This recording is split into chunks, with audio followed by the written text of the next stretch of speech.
Now, Russia has deported 500,000 people from Ukraine since the start of the war. That is what one Ukrainian MP told European lawmakers on Wednesday before calling on the Red Cross to try to reach out to those who are now missing. For more on this, I'd like to bring in Romeo Kokriatsky, who is the managing editor at the New Voice of Ukraine. Thank you, Romeo, for joining us. Thank you for taking the time to be with us. As you just heard, of course, as you know, there are reports of hundreds of thousands of Ukrainians being taken against their will into Russia. And I know that your cousin's wife's family has been, in Russia's words, evacuated to Russia.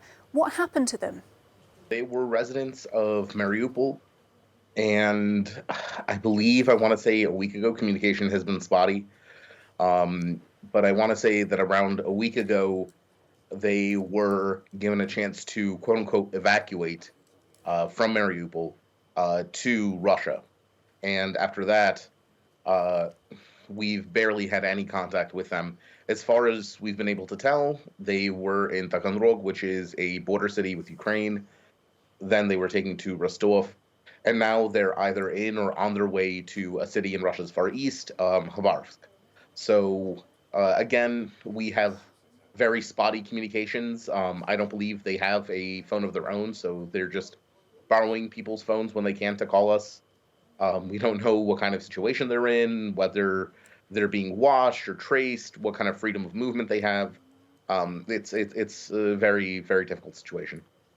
So, Romeo, when they were offered evacuation from Mariupol, which of course is in a dire humanitarian situation, did they know that they'd be going into Russia?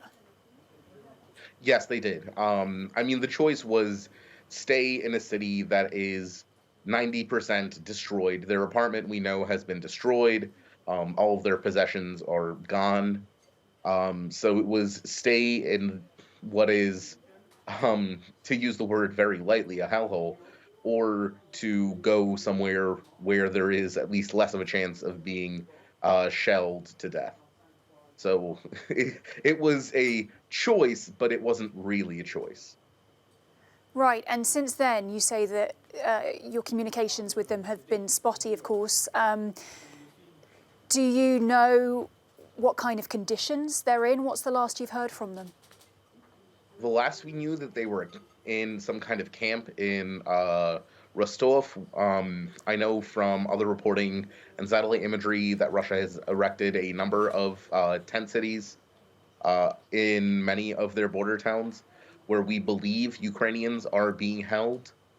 Some of these tent cities are rumored to serve as what the Russians called filtration camps.